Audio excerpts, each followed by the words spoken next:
In this final episode, I'm covering off a couple of extra points that complement Cyber Essentials. Having been through the whole series, you'll know by now whether Cyber Essentials is for you and what it takes to do it properly. If you've already been through Cyber Essentials, you'll also have a feeling if you've done it properly first time round, or if maybe there were some corners you cut. Remember what I said right back at the start. Cyber Essentials is 5 technical controls to improve the cybersecurity within your organisation. It's a self-assessment. You decide whether you meet each control or not. For me, it's not about just scraping through. It's about doing everything that is reasonable to more than meet that control. Remember, it's the minimum standard, and it's here to help you protect your organisation. You have the most to lose if you do get hit and you lose access to all your data and IT systems. Let's do this properly. Which brings me on to your suppliers. Have you thought about what risk they present to you? If they were not able to operate, what impact would that have on your organisation? If they got breached, would that cause a leak of your data? Or worse, would it lead to unauthorised access into your systems? Who does have access to your IT systems? Your IT provider? Maybe your bookkeeper? Your accountant?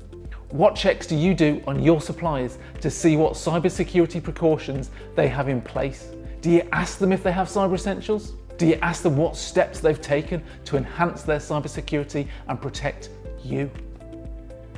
If it's useful, I've got a key supplier security questionnaire. I'll happily share it with you. Just reach out to me or one of my team and ask us for it. Next, let's talk briefly about one crucial point Cyber Essentials does not cover: backups.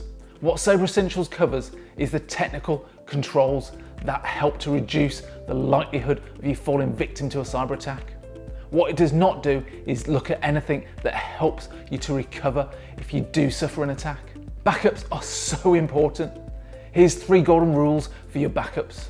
Make sure you are following all 3 of them. Number 1, know what you're backing up and what you're not backing up. This works best if you've got a backup policy that lists the systems and physical locations, including folder paths, that you are backing up, and highlighting any areas you are not backing up. That's so you can understand at management level what's covered and what's not.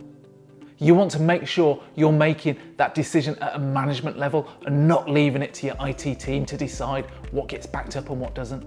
Number 2, test your backups regularly. Most people I speak to are taking backups, but very few actually check they're actually backing up what they think they are. When did you last test your backups? When did you last check you could actually restore a file?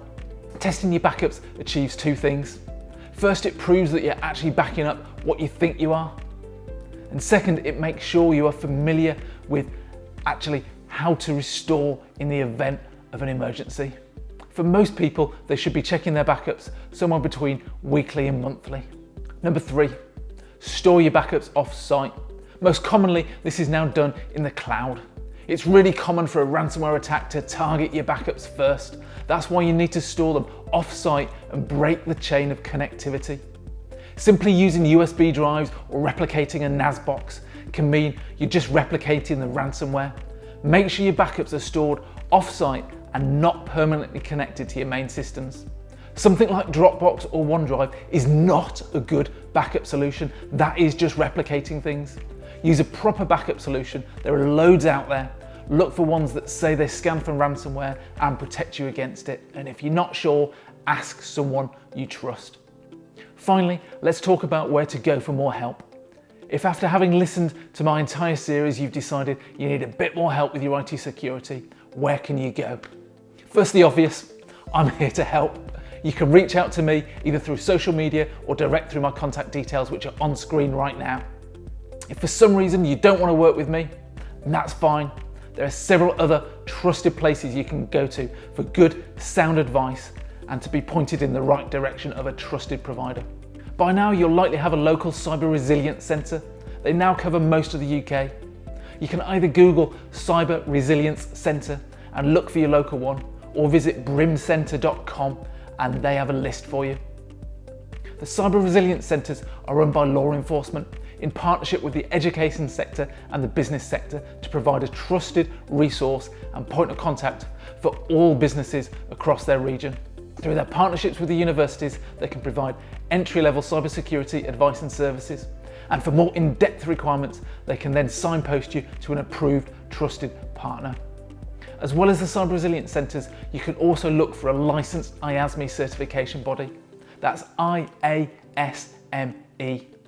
IASME is the National Cybersecurity Centre's Cyber Essentials partner. They license and approve all certification bodies like ourselves. In order to be a certification body, you must have staff that have been through specific training and hold specific cybersecurity certifications. Generally speaking, it means you should be talking to someone who's got a good understanding of cybersecurity and the impact on small businesses. I'd always advise you look at what qualifications and experience your chosen cybersecurity consultant has. So there you have it. 3 different places you can go to for good, sound cybersecurity advice. Number 1, ask myself. Number 2, contact your local Cyber Resilience Centre. And number 3, look up an IASME licensed certification body. Find someone that you trust and that you get on with. One that helps you understand what's going on, what you've done well, and where you can improve. So on that, I'll leave you with one final thought. Cybersecurity is a constantly changing environment. The technical things you put in place today will not be sufficient for tomorrow. Good cybersecurity is about making it part of your organisational culture. Everyone in your organisation should be thinking about and talking about cybersecurity. In the words of Thomas Jefferson, the price of freedom is eternal vigilance. Any questions about any content that I've covered over the last 13 episodes, please don't hesitate to drop me a comment below or reach out and ask.